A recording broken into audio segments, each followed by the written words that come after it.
안녕하세요. SBI 고병기 콘텐츠 에디터입니다. 네, 오늘은 이지스 자산 운용 대체증권 투자팀과 하는 리츠 섹터 이야기 좀 해볼 텐데요. 네, 이지스의 이송희 과장님 나오셨습니다. 안녕하세요. 안녕하세요. 과장님 맞으시죠? 네, 과장님. 요즘 다들 승진하셔가지고 혹시 실수할까봐. 네. 과장님, 오늘 저희가 다룰 섹터가 어딘가요? 네, 오늘은 미국에서 시가총액 기준으로 5위를 차지하고 있는 헬스케어 섹터를 좀 말씀드리려고 하고 있습니다. 헬스케어, 사실 이제 전반적인 고령화라든지 어떤 인구 구조의 변화 이런 걸 감안하면 상당히 성장성이 높은 섹터라고 이제 추정을 해볼 수 있는데, 또 이게 뭐 코로나19 시기에는 또 타격을 많이 받기도 했었어요. 네, 맞아요. 그리고 한국에는 없는 섹터이기 때문에 사전에 좀 섹터에 대한 설명이 좀 필요할 것 같아요. 헬스케어 리츠라는 게 정확히 어떤 섹터를 얘기하는 건가요? 헬스케어 섹터 같은 경우에는 뭐 한국에서 좀 이해하기 쉽게 말씀을 드리면 요양원이나 아니면 외래 병동 아니면 병원 같은, 그러니까 헬스케어랑 관련된 모든 건물들을 이제 소유하고 있는 이제 리츠라고 생각을 하시면 될 것 같고요. 말씀해 주셨다시피 이제 미국 내에서는 미국뿐만 아니라 전 세계적으로 이제 고령화가 추세이기 때문에 이런 고령화에 따른 장기적인 견조한 수요가 제일 크게 예상되고 있는 섹터이기도 합니다. 그리고 또 반면에 이런 환자들이 많이 집중되어 있기도 하고 상대적으로 이제 면역력이 떨어지는 이제 고령층들이 많이 집중되어 있는 이제 부동산이기 때문에 확실히 코로나19 때는 가장 크게 주가가 빠졌던 섹터이기도 하고요. 실제로 이제 코로나가 처음에 확산되던 시점에 그 요양원 내에서 이제 집단 감염 사례가 대거 이제 발발을 하면서 그렇죠. 그때 이제 시니어 하우징 리츠들이 위주로 많이 빠지는 이제 상황이 있었습니다. 결국은 이제 전반적인 어떤 전 세계의 고령화 현상, 이게 이 섹터의 가장 큰 성장 동인이 되고 있는 건가요, 지금 전반적으로? 네, 맞습니다. 그냥 전반적으로 이제 고령화 때문에 장기적인 수요는 매우 견조할 것으로 예상이 되고 있고, 이거는 너무나 당연한 사실이고, 특히나 미국에서 베이비부머 세대가 이제 고령층에 접어들었기 때문에 이 베이비부머 세대들의 이제 견조한 수요가 예상되는 섹터입니다. 더불어서 이제 매크로적으로 좀 더 긍정적인 점은 이 고령화 시대 때문에 사실 2016년부터 18년, 19년까지 이 헬스케어 섹터의 그 헬스케어 부동산이 공급량이 굉장히 많이 증가를 했었던 바가 있습니다. 그래서 좀 초과 공급 상태가 아니냐는 우려가 그때 발발을 했었는데, 코로나19 시기에 이 공급망 문제라든가 아니면 건설 비용 상승, 그리고 코로나19 자체적인 이유로도 이 공급들이 많이 이제 지연이 되면서 이번 올해부터 향후 3년간은 오히려 초과 수요가 발생할 수 있을 것이라는 시장 전망이 나오고 있어서 펀더멘탈 같은 경우에는 매우 견조한 상태라고 할 수 있겠습니다. 그러니까 이 섹터 안에 자산들을 좀 구체적으로 보니까 이제 준비해 준 자료를 보면 이 시니어 하우징 같은 어떤 노인 주택, 노인들을 위한 어떤 주거 시설이 있고요. 그리고 이제 약간 요양원 같은 시설도 있고, 전문 간호 시설, 그리고 뭐 라이프 사이언스도 들어가 있는데 이 병원도 있고요. 근데 이 라이프 사이언스는 사실은 보면 대표적으로 이제 알렉산드리아 이제 리얼 에스테이트 리츠가 있는데, 이 섹터는 사실 또 일종의 약간 오피스 섹터로 구분되기도 하잖아요. 약간 경계가 모호하기도 하네요.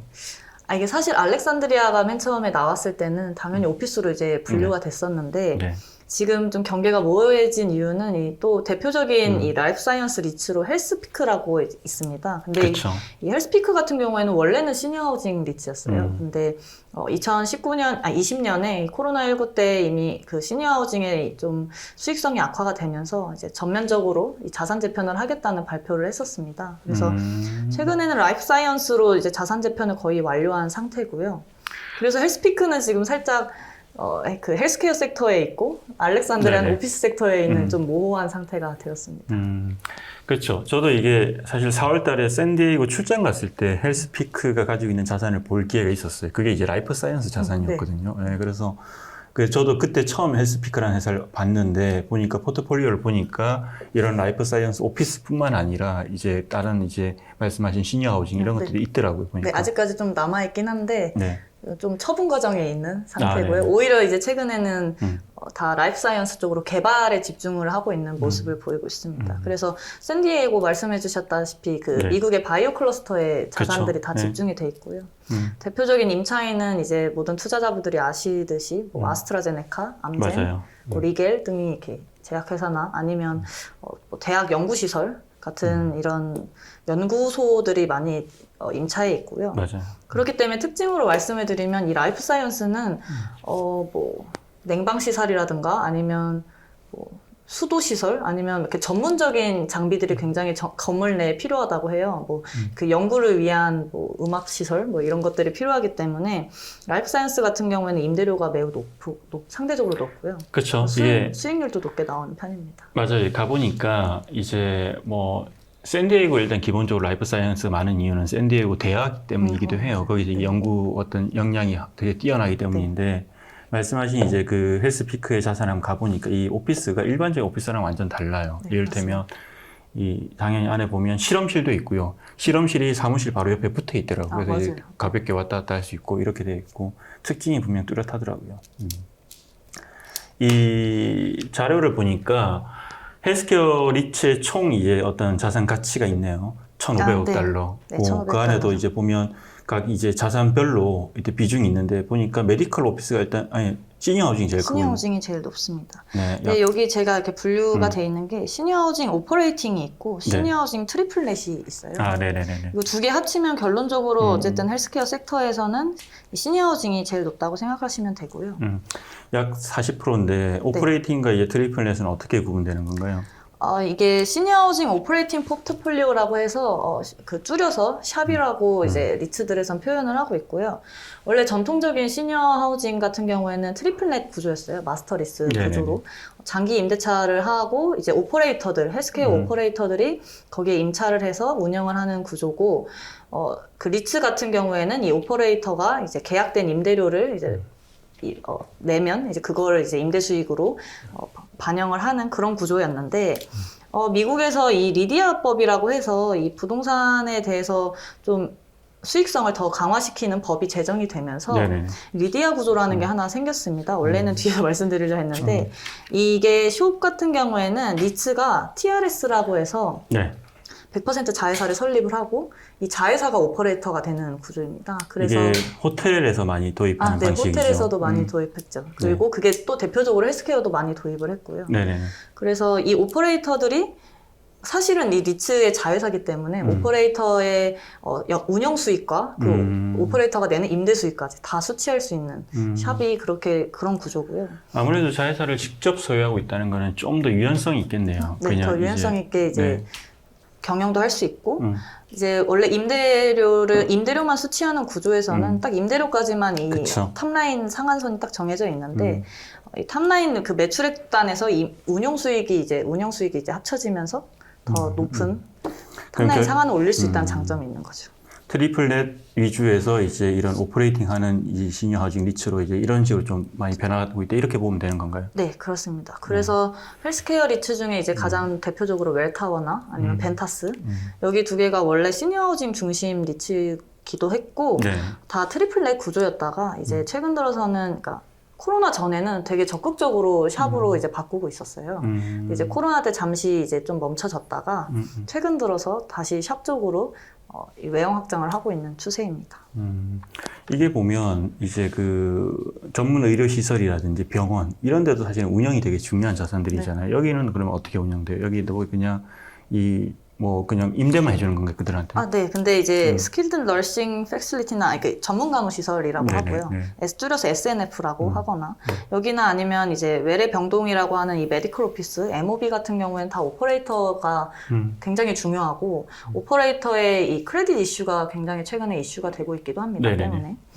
그래서 사실 그 스킬드 너싱 패실리티에서는 이 오메가 헬스케어가 제일 유명해요. 전문 간호 시설이라고 해서. 근데 오메가 헬스케어 같은 경우에는 이제 작년 9월부터 몇몇 오퍼레이터들이 그 임대료 지불 불능 상태를 선언을 하면서 주가가 좀 크게 하락을 했었고요. 근데 사실 이 마스터리스 구조라는 게 임차인이 부도가 나지 않는 한 어쨌든 임대료를 계속 리츠는 수취할 수 있기 때문에 이게 좀 안정적인 구조라고 이렇게 시장에선 생각을 해왔는데 실제로 부도가 나는 오퍼레이터들이 생겨나면서 코로나 영향으로 그때 좀 리스크가 많이 높아졌었고요. 최근에는 MOB에서도 오퍼레이터의 좀 실적 악화 문제로 MOB에서는 제일 이제 대표적인 하스피털에서 제일 유명합니다. 병동. 그 메디컬 프로퍼티스라고 해서 연초에 굉장히 크게 빠진 모습을 보였습니다. 이게 오퍼레이터의 크레딧 이슈로 네네. 주가가 하락하는 상황이었고요. 이게 코로나가 회복 국면에 있긴 하지만 여전히 약간 헬스케어 리츠는 그런 어떤 이제 뭔가 긍정적인 요인은 거시적으로 보면 이제 고령화와 어떤 이 의료시설의 수요가 증가하고 있다는 거 있지만 여전히 이제 그 전염병 이슈 때문에 받은 타격이 완전히 해소된 건 아닌 것 같네요. 사실 저는 이제 전염병 이슈로는 좀 회복이 됐다고 생각을 하고 있었어요. 네. 왜냐하면 이게 임대율로도 이제 정확히 나타나고 있고 네. 이 입주율 같은 경우에는 시니어층에서 이미 코로나19 이전 수준보다 더 이제 110%가량 네. 높아진 상황이었는데 최근에 이 NOI가 좀 훼손이 되고 그러니까 마진율을 회복을 못하는 가장 큰 이유는 결국에 이 노동비용 상승 때문입니다. 인건비. 네. 네. 최근에 인건비가 굉장히 크게 상승을 하면서 이 오퍼레이터 단에서 좀 계속 크레딧 이슈가 나오는 이유는 인건비 상승이고요. 사실 헬스케어 같은 경우에는 코로나19 이전부터 인건비 이슈가 좀 대두가 되고 있었습니다. 왜냐하면 사실 생각을 해봤을 때 헬스케어의 종사자로는 좀 굉장히 고학력이거나 간호사, 의사 아니면 24시간 노인 케어 이런 걸 할 수 있는 좀 강도 높은 노동력을 이제 요하기 때문에 임금이 상대적으로 타 섹터 대비 높은 상황이고요. 왜냐면 24시간 근무한다면 이제 초과 근무 수당까지 붙기 때문에 그렇죠. 그런 식으로 해서 이미 2018년부터 이 타 섹터의 그 임금 상승률을 뛰어넘은 상태였습니다. 이 호텔 같은 경우도 비슷한 문제가 있을 수 있지만 호텔은 사실은 그래서 로봇을 많이 도입하거든요. 네. 이게 헬스케어도 가능한가요? 그런 식의 해결책이? 뭐 그런 얘기가 최근에 뉴스에서 조금씩 나오고 있긴 한데 그냥 네. 사실 아직까지 막 가시성 있게 이렇게 나타나고 있는 것 같지는 않고요. 어쨌든 뭐 면역력이 낮은 환자나 이 노인들을 돌보는 데 있어서 로봇이 완전히 대체할 수 있을 때까지는 조금 저는 걸린다고 생각이 듭니다. 그러면 이제 실제 이제 헬스케어 리츠들의 이제 NOI 훼손의 가장 큰 원인이 인건비라면 그 부분에 대한 질문도 많이 받을 것 같은데 요즘 그 리츠들이 그거에 대한 어떤 답변이나 좀 솔루션 같은 게 있나요? 사실 이렇게 명확한 솔루션은 없는 것 같고요. 최근에 이제 좀 솔루션 중에 하나로 제시하는 거는 코로나19 기간 동안 이제 긴급 사태로 인해서 네네. 비상 인력들을 더 많이 채용을 했었습니다. 그러니까 좀 비정규직으로 해서. 근데 그 이제 프리랜서라고 보시면 되는데 조금 더 임금 수준이 높았다고 해요. 그러니까 정규직보다 오히려 프리랜서가. 근데 그 프리랜서들의 비중을 이제 최근에 이제 줄이고 있다고 발표를 하면서 이러한 부분에서 좀 인건비는 좀 해소될 수 있을 것 같기도 하고. 지금 사실 임금 상승 이 비율과 NOI의 회복 비율에서 이제 어떤 게 더 빠르게 회복이 되냐가 지금 문제인 건데, 사실 대형 리츠 이제 벤타스나 웰터 같은 경우에는 비용 상승보다는 좀 더 이제 NOI가 더 상승하는 게 빠르게 나타나고 있기 때문에 지금으로서는 이 임대율 회복에 따른 NOI 상승이 더 크게 나타나고 있어서 아직까지 펀더멘탈이 훼손되는 정도의 우려되는 수준은 아니라고 생각이 듭니다. 다만 좀 소형 리츠들 같은 경우에는 임대율 회복보다도 이미 노동 비용 상승에 대한 압박이 더 크게 작용하고 있어서 소형 리츠보다는 이제 대형 리츠 쪽이 좀 더 안정적으로 운영이 되고 있다는 생각이고요. 어찌 보면 이제 그 오퍼레이팅을 내재한 리츠들이 또 이게 인건비 상승에 또 부작용도 분명히 받고 있는 거네요. 네. 그래서 이제 샵 같은 경우에는 이 오퍼레이팅, 그러니까 운영 리스크를 다 떠안는 구조기 때문에 더더욱 이 오퍼레이팅의 기술이 더 리츠에게 요해지고 있고요. 결국에 그렇기 때문에 이제 샵을 운영을 할 거면 더 대형 리츠, 그러니까 좀 더 경험이 많은 경영진들이 이제 운영을 해주는 게 더 긍정적이. 아무래도 뭐 운영을 한다는 건 여러 가지 이제 비용이 드는 건데 또 규모의 경제 효과도 또 무시 못할 거고, 맞습니다. 효율성 이런 것들 감안하면 대형 리츠가 더 유리할 수밖에 없겠네요. 네. 그리고 또 최근에 좀 리스크로 작용하는 거는 이거는 SNF 전문간호시설 쪽에 좀 많이 작용을 하는데, 최근에 원래 이제 미국에서 코로나19 때문에 공중보건 비상사태를 선언한 상태고요. PH라고 해서. 근데 이게 해제가 된다면 이 공중보건 비상사태로 인해서 연방정부에서 주던 보조금들이 사라질 예정이라서 근데 이걸로 지금 좀 전문간호시설에서 매출액을 좀 높이고 있었는데 그걸로 연명하던 것들이 좀 힘들어지겠네요. 그렇죠. 그래서 이런 헬스케어 관련해서는 정부의 정책들이 많이 개입되어 있어서 이 정부 정책 리스크가 또 따로 있습니다. 특히 미국 같은 경우에는 그 메디케어랑 메디케이드 제도 때문에 이 제도 혜택을 가장 많이 받는 게 또 SNF고요. 전문간호시설. 근데 이 CMS에서 이 연방정부의 의료보험 혜택을 이제 예산을 삭감하겠다는 얘기도 나오고 있어서 이쪽으로는 좀 더 리스크가 상승하고 있는 모습입니다. 이게 헬스케어 관련 부동산이 전체가 있을 거잖아요. 거기서 헬스케어 리츠들이 보유하고 있는 게 비중이 나오나요, 혹시? 정확히 나오지는 않는데 그 최근에 전문간호시설 같은 경우에는 사모리츠, 그러니까 사모부동산 이제 사모 쪽에서 보유하고 있는 부동산 비율이 높아짐에 따라서 정부에서 사모 비중을 좀 줄이려고 좀 강압적으로 나오고 있는 상황이라는 이제 뉴스가 있었고요.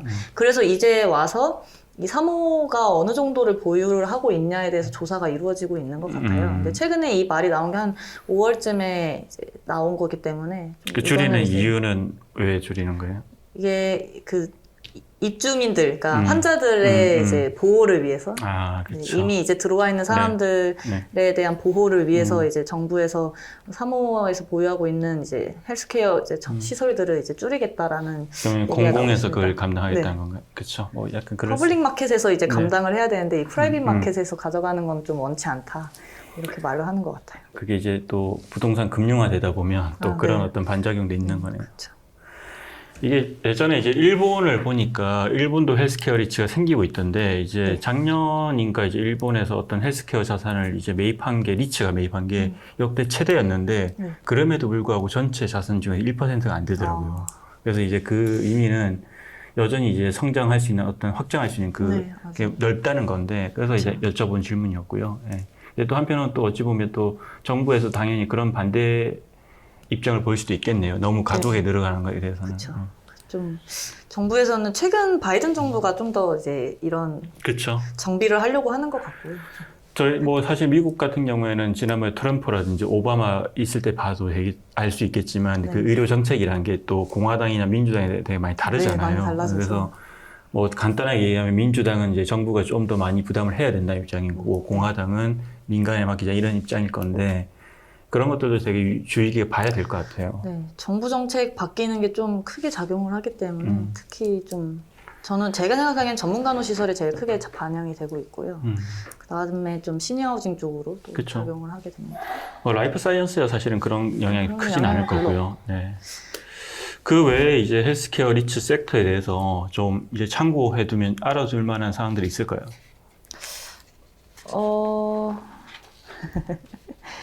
원래 말씀드리려고 했던 거는 이제 시니어하우징에서 아까 앞서 말씀드렸는데 이 숍이랑 트리플넷 구조를 굉장히 헷갈려들 하시더라고요. 네, 근데 뭐 그래서 이미 충분히 말씀을 드려가지고 네. 그래서 그게 원래 뒤에 말씀드리려고 했는데. 근데 이제 오퍼레이팅이 그러니까 트리플넷이야 뭐 알아서 다 이제 해주는 거고 근데 이 오퍼레이팅 그냥 호텔을 생각하면 될 것 같아요. 호텔을 하면 저희가 자산을 사더라도 운영 사업자는 따로 있는 거잖아요. 뭐 그게 힐튼이나 아니면 다른 회사든 그런 식으로 이걸 리츠가 직접 보유하고 있느냐 아니면 외부에서 대신 해주냐 그런 차이인 것 같아요. 말씀 들어보니까 또 그거에 대한 장단점은 있는 것 같고요. 그 장단점이 아직까지 뭔가 어느 게 더 좋다라는 게 확실하게 실적으로 나오려는 시점에 코로나가 터져서 이제 앞으로 또 좀 더 지켜봐야 할 상황인 것 같고요. 최근에 그럼 헬스케어 쪽 이슈를 말씀을 드리면 그 MOB 메디컬 오피스 쪽 리츠에서 합병 이슈가 있습니다. 그래서 헬스케어 리얼티랑 헬스케어 트러스트 오브 아메리카의 합병 이슈가 있고요. 근데 그 헬스케어 트러스트 오브 아메리카가 그 헬스케어 리얼티에 인수되는 사실상 인수되는 이런 계약인데 아직 확정된 건 아니고요. 근데 사실 이 HTA 헬스케어 트러스트 오브 아메리카의 포트폴리오의 그 퀄리티가 그렇게 좋지 않고 여기는 부채 비율이 굉장히 높아서 이 HR 헬스케어 리얼티의 주주들은 현재 반대를 하고 있는 몇몇 이제 반대 입장이 있고요. 합병하는 이유는 뭔가요? MOB가 사실 지금 이 임차인 이슈도 많이 부각이 되고 있고 실적이 그렇게 좋게 나오지 않아요. 그리고 다른 헬스케어 리츠들 그 시니어하우징이나 라이프 사이언스에서 뭐 NOI 상승이 거의 막 시니어하우징 같은 경우는 10%대 나오고 라이프 사이언스도 이제 굉장히 높은 수준으로 나오는데 MOB는 2에서 3% 수준으로 계속 유지가 되고 있어서 뭔가 이거를 돌파하기 위해서 외형 확장을 좀 추구하는 것 같고 이 HR과 HTA가 합병을 하게 되면 MOB에서는 이제 가장 큰 헬스케어 섹터가 헬스케어 이제 리츠가 되기 때문에 그런 걸 노리고 있는 것 같습니다. 점점 합병이 많네요 요즘에. 사실은 프로리스 듀크 리얼티 합병했고. 맞습니다. 팀버 리츠 안에서도 342 사업자가 네. 합병했고. 네. 최근에 리츠들 사이에서도 이제 서로 이제 합병하면서 외형 확장을 좀 추구하는 쪽이 이제 나타나고 있는 것 같은데, 이거는 사실 좀 더 지켜봐야 하는 게 주요 주주가 최근에 반대의 입장을 표명을 했고요. 그러네요.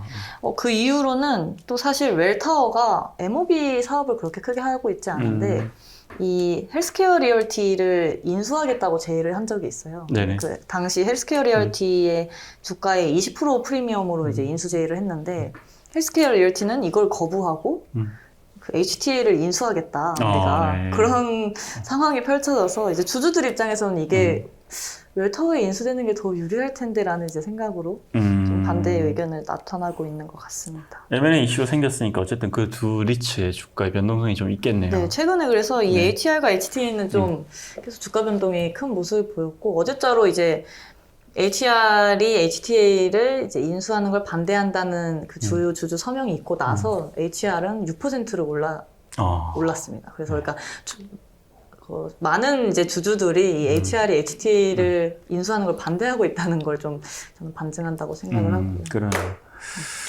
전반적인 헬스케어 리츠 시장 이슈에 대해서 이야기를 나눠봤고요. 2부에서는 저희 대표적인 종목들 잠깐 얘기를 할까요? 네, 알겠습니다. 네, 고맙습니다. 네, 감사합니다.